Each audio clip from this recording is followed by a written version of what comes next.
Except, well, she had the peculiar notion that no other dog would give her the profound feeling of security she had gotten from Einstein.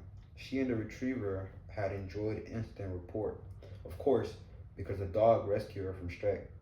She might be attributing. Did I already read this?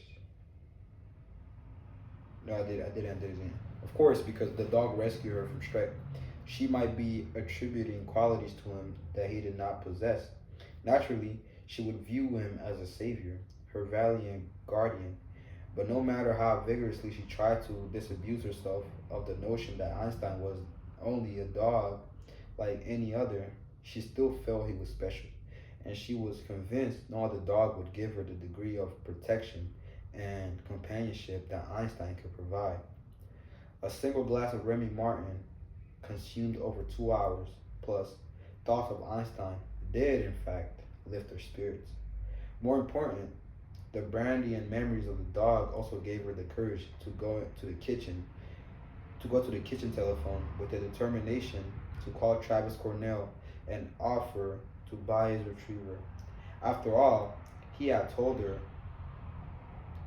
he'd after all he had told her he'd owned the dog only one day, so he couldn't be deeply attached to it. For the right price, he might sell. She paged through the directory, found Cornell's number, and dialed it. He answered on the second ring. Hello? On hearing his voice, she realized that any attempt to buy the dog from him would give him a lever with which he could attempt to pry his way into her life. She had forgotten that he might be just as dangerous as Shrek. Hello? He repeated. Nora hesitated. Hello? Nora hesitated. Hello? Is anyone there? She hung up without saying a word. Before she spoke with Cornell about the dog, she needed to devise an approach that would somehow discourage him from thinking he could make a move on her if, in fact, he was like Shrek.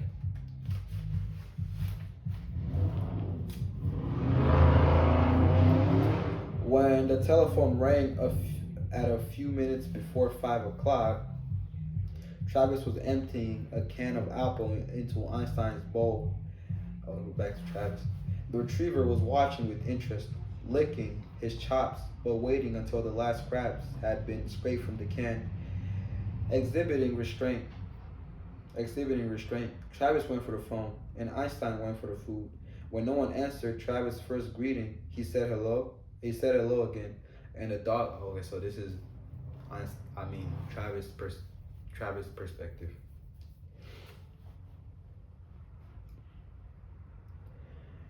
He said hello again, and the dog glanced away from his bowl.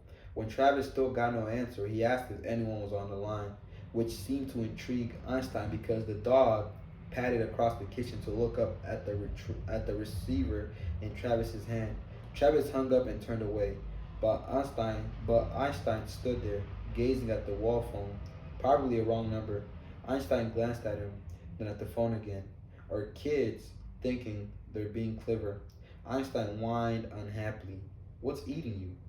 Einstein just stood there, riveted by the phone. With a sigh, Travis said, well, I've had all the bewilderment I can handle for one day. If you're going to wax mysterious, you have to do it without me. He wanted to watch the early news before preparing dinner for himself. So he got a Diet Pepsi from the fridge and went to the living room, leaving the dog in peculiar communion with the telephone. He switched on the TV, sat in the big armchair, popped a tab on his Pepsi, and heard Einstein getting into some kind of trouble in the kitchen. What are you doing out there? A clank, a clatter. What are you doing out there? A clank, a clatter. The sound of claws scrambling against a hard surface. A thump and another. Whatever damage you do, Travis warned, you're going to have to pay for it. And how are you going to earn the bucks? Might have to go out to Alaska and work as a sled dog. The kitchen got quiet, but only for a moment. Then there were a couple of clunks, a rattle, a rustle, more more scrabbling of claws. Travis was intrigued in spite of himself. He used the remote control unit to mute the TV. Something hit the kitchen floor with a bang. Travis was about to go see what had happened, but before he rose from the chair, Einstein appeared. The industrious dog was carrying the telephone directory in his jaws. He must have leaped repeatedly at the kitchen counter where the book lay, pawing it until he pulled it onto the floor. He crossed the living room and deposited the book in front of the armchair. "What do you want?" Travis asked. The dog nudged the directory with his nose, then gazed at Travis expectantly. "You want me to call someone?" "Woof." "Who?" Einstein nosed the phone book again. Travis said, "Now, who would you want me to call? Lassie? Rentington? Old Yeller?" The retriever stared at him with those dark, dog-like eyes, which were more expressive than ever, but insufficient to communicate what the animal wanted. "Listen, maybe you can read my mind," Travis said, "but I can't read yours." Whining in frustration, the retriever padded out. Whining in frustration, the retriever padded out of the room, disappearing around the corner into the short hallway that served the bath and two bedrooms. Travis considered following, but he decided to wait and see what happened next. In less than a minute, Einstein returned, carrying a gold framed 8 by 10 photograph in his mouth. He dropped it beside the phone directory. It was the picture of Paula that Travis kept on the bedroom dresser. It had been taken on their wedding day, 10 months before she died. She looked beautiful and deceptively healthy. No good boy. No good boy. No good boy. I can't call it dead. Einstein huffed. Einstein huffed as if to say Travis was thick-headed. He went to a magazine rack in the corner, knocked it over, spilling its content, and came back with an issue of Time, which he dropped beside the gold-framed photograph with his forepaws. He scraped at the magazine, pulling it open and leafing through its pages, tearing a few in the process. Moving to the edge of the armchair, leaning forward, Travis watched with interest. Einstein paused a couple of times to study the open pages of the magazine, then continued to paw through it. Finally, he came to an automobile advertisement that prominently featured a striking brunette model. He looked up at Travis, down at the ad, up at Travis again, and woofed. "I don't get you." Pawn the pages again. Einstein found an ad in which a smiling blonde was holding a cigarette. He snorted at Travis. "Cars and cigarettes? You want me to buy you a car and a pack of Virginia Slims?" After another trip to the overturned magazine rack,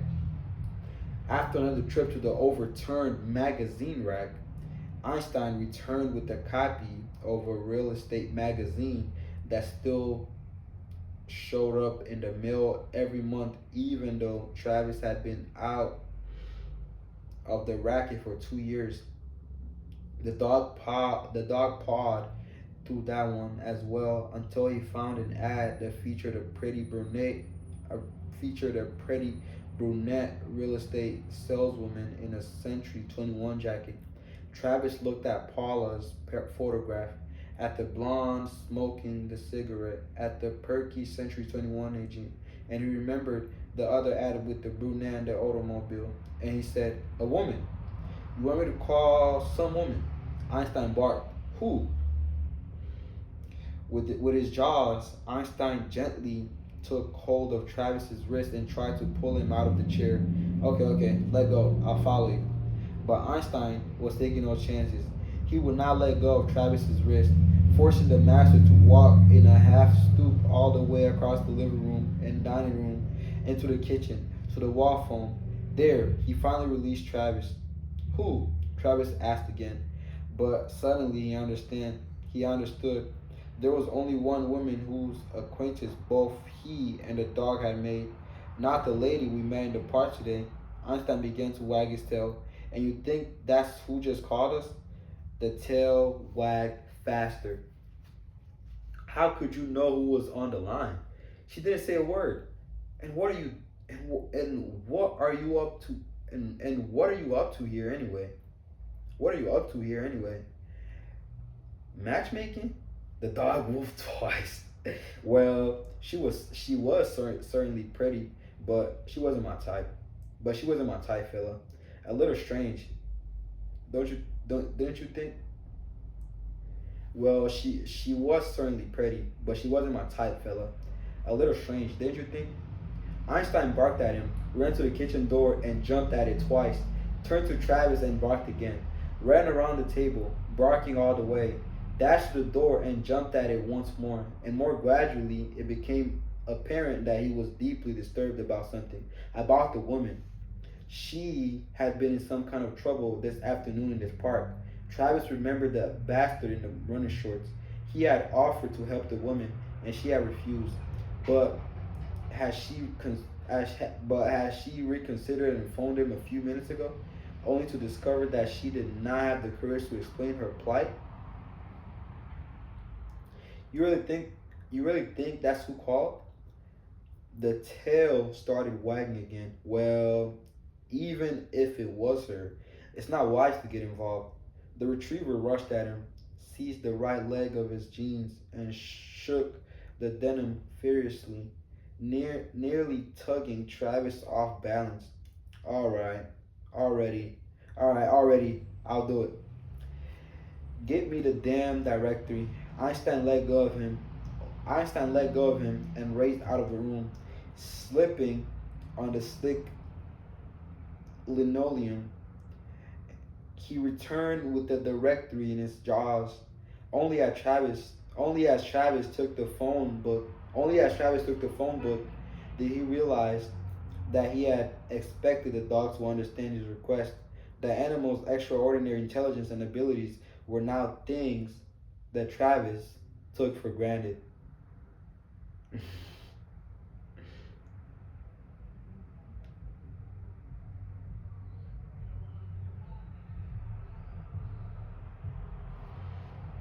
With the joke, he also realized that the dog would not have brought the directory to him in the living room if it had not understood the purpose of such a book. By God, Furface, you have been well named, haven't you? By God, Furface, you have been well named, haven't you? Although Nora usually ate dinner no earlier than 7, she was hungry. The morning walk and a glass of brandy had given her an appetite that even thoughts of Shrek could not spoil. She didn't feel like cooking, so she prepared a platter of fresh fruit and some cheese, plus a croissant heated in the oven. Nora usually ate dinner in her room, in bed, with the magazine or book, because she was happiest there. Now, as she prepared a platter to take upstairs, the telephone rang. Strike. It must be him. Who else? She received few calls. She froze. Listened to the phone. Even after it stopped, she leaned against the kitchen counter, feeling weak, waiting for the ringing to start again. 7. Okay, so we're just going back and forth between Nora and Travis. When Nora Devon did not answer the telephone, Travis was ready to go back to the evening news on TV, but Einstein was still agitated. The retriever leaped against the counter, pawed at that directory, pulled it to the floor again, took it in his jaws, and hurried out of the kitchen. Curious about the dog's next move, Travis followed and found him waiting at the front door with the phone book still in his mouth. What now? Travis put one paw on the door. You want to go out? The dog whined, but the sound was muffled by the directory in his mouth. What are you going to do with the phone book out there? Bury, bury it like a bone? What's up? Although he received answers to none of his questions, Travis opened the door and let the retriever out into the golden late afternoon sunshine.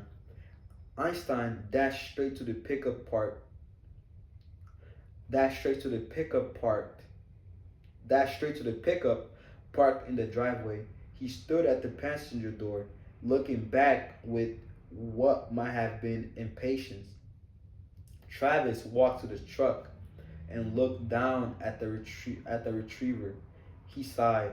I suspect you want to go somewhere, and I suspect you don't have in mind the offices of the telephone company. Dropping the dropping the dropping the directory, Einstein jumped up, put his forepaws against the door of the truck and stood there, looking over his shoulders at Travis. He barked, "You want me to look up Miss Devon's address in the phone book and go there? And go there. Is that it?" One wolf. Sorry, Travis said. I know you liked her, but I'm not in the market for a woman. Besides, she's not my type. I already told you that. And I'm not her type either. Fact is, I have a hunch nobody's her type. I have a hunch nobody's her type. The dog barked. No. The dog dropped to the ground, rushed at Travis, and took hold of one leg of his jeans again. No, he said, reaching down and grabbing Einstein by the collar. There's no point of chewing up and there's no point chewing up my wardrobe because I'm not going. Einstein let go. Einstein let go, twisted out of his grasp and sprinted to the long bed of brightly blooming impatience, where he started to dig furious, fur, furiously, furiously, tossing mangled flowers into the lawn behind him. What are you doing now? For God's sake. The dog kept digging industriously, working his way through the bed, back and forth, apparently bent on totally destroying it. Hey, stop that! Travis hurried toward the retriever. Einstein fled to the other end of the front yard and commenced digging a hole in the grass. Travis went after him.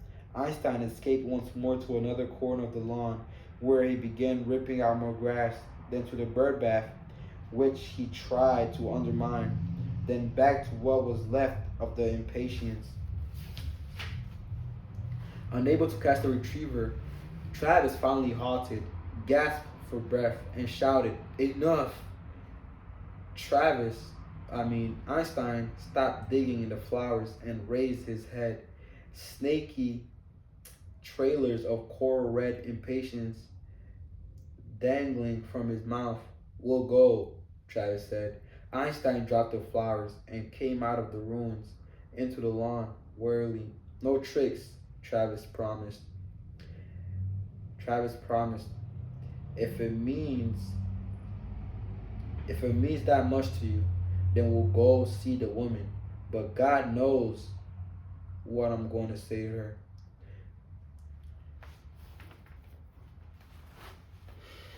With her dinner platter in one hand and a bottle of Evian in the other, Nora went along the downstairs hallway, comforted by the sight of lights blazing in every room.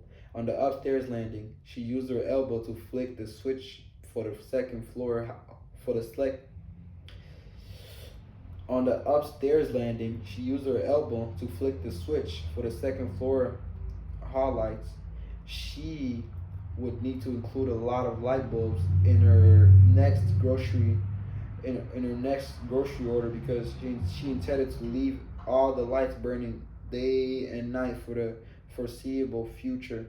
It was an expense she did not in the least begrudge. Still,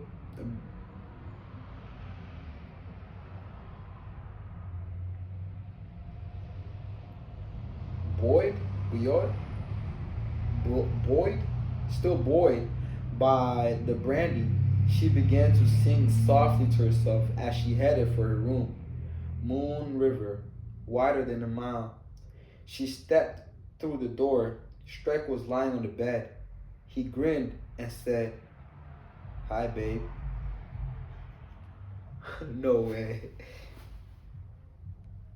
For an instant, she thought he was an hallucination, but when he spoke, she knew he was real, and she cried out, and the platter fell from her hand, scattering fruit and cheese across the floor.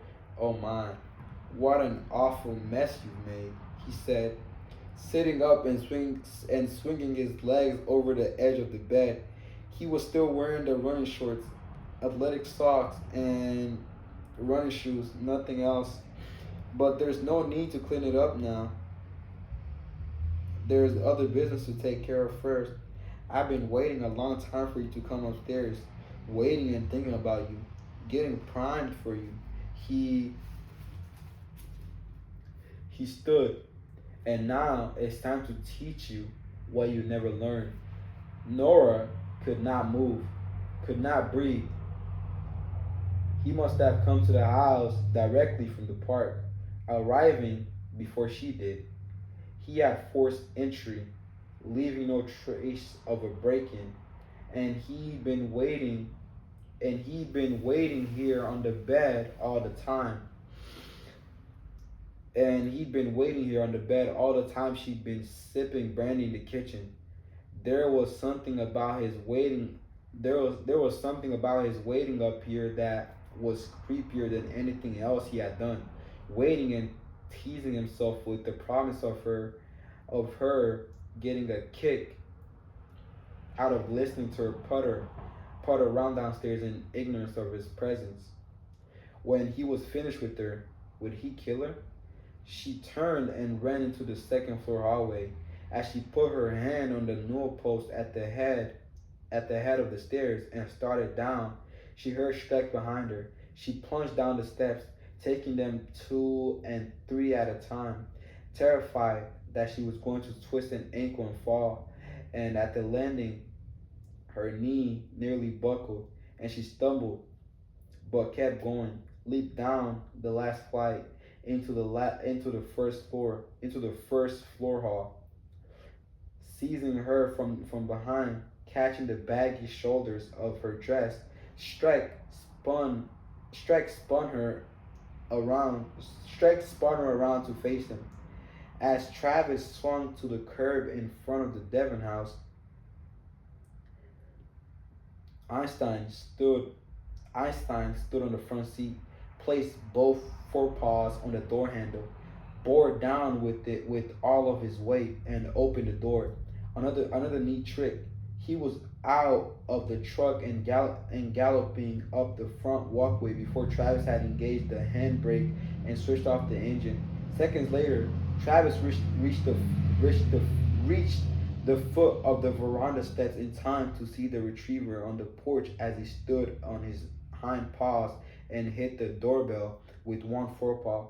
The bell was audible from inside. Climbing the steps, Travis said, "Now, what the devil's gotten into you?"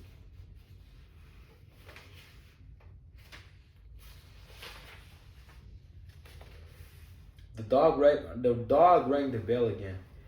"Give her a chance." As Einstein hit the button as Einstein hit the button a third time, Travis heard a man shout in anger and pain, then a woman's cry for help, barking as ferociously as he had done in the woods yesterday. Einstein clawed at the door as if he actually believed he could tear his way through it. Pressing forward, Travis peered through a clear segment in the stained glass window. The hallway was brightly lit, so he was able to see two people struggling only a few feet away. Einstein was barking, snarling, going crazy. Travis tried the door, found it locked. He used his elbow to smash in a couple of the stained glass segments, reached inside, fumbled for the lock, located it, and the security chain, and went inside just as the guy in running shorts pushed the women aside and turned to face him. Einstein didn't give Travis a chance to act. The retriever bolted along the hallway, straight toward the runner. The guy reacted as anyone would upon seeing a charging dog the size of this one. He ran.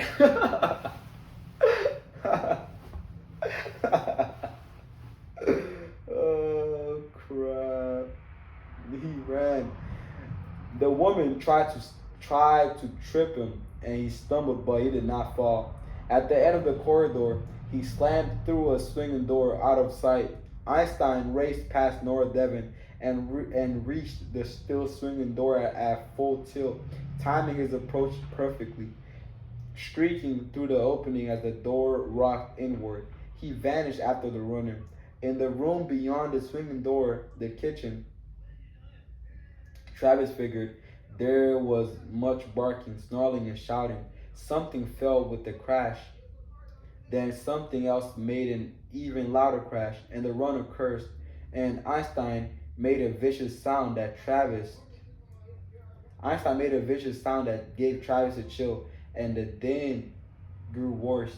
He went to Nora Devon. She was leaning against the newel post at the bottom of the stairs. He said, "You okay?" He almost, but he didn't. Travis guessed. No. He touched the blood on her chin. "You're hurt." "His blood," she said, seeing it on Travis's fingertips. "I hit the bastard." She looked toward the swinging door, which had stopped moving now. "Don't let him hurt the dog." "Not likely," Travis said. The noise in the kitchen subsided as Travis pushed through the swinging door. Two ladder back chairs had been knocked over. A large blue flower ceramic cookie jar lay in pieces on the top floor, and oatmeal cookies were scattered across the room, some whole and some broken, and some squashed. The runner was sitting in a corner, his bare legs pulled up, hands crossed defensively on his chest. One of the man's shoes was missing, and Travis suspected the dog had gotten hold of it. The runner's right hand was bleeding, which was evidently Nora Devon's work. He was also bleeding from his left calf, but that wound appeared to be a dog bite. Einstein was guarding him, back out of range, staying back out of range of a kick, but ready to tear at the runner if the guy was foolish enough to attempt to leave the corner. "Nice job," Travis told the dog. "Very nice indeed." Einstein made a whining sound that indicated acceptance of the praise. But when the runner started to move, the happy whine turned instantly to a snarl. Einstein snapped at the man, who jerked back into the corner again. "You're finished," Travis told the runner. "He bit me. They both bit me." Petulant rage, astonishment, belief. "Bit me." Like a lot of bullies who had their way all of their lives, this man was shocked to discover that he could be hurt, beaten. Experience had taught him that people would always back down if he pressed them hard enough, and if he kept a crazy, mean look in his eyes. He thought he could never lose. And if he kept a crazy, mean look in his eyes, he thought he could never lose. Now, his face was pale, and he looked as if he was in a state of shock. Travis went to the phone and called the police.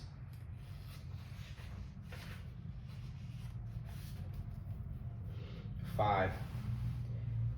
Late Thursday morning, May 20, when Vincent Nasco returned from his one-day vacation in Acapulco, he picked up the Times at the Los Angeles International Airport before taking the commuter van. They called it a limousine, but it was a van. Back to Orange County.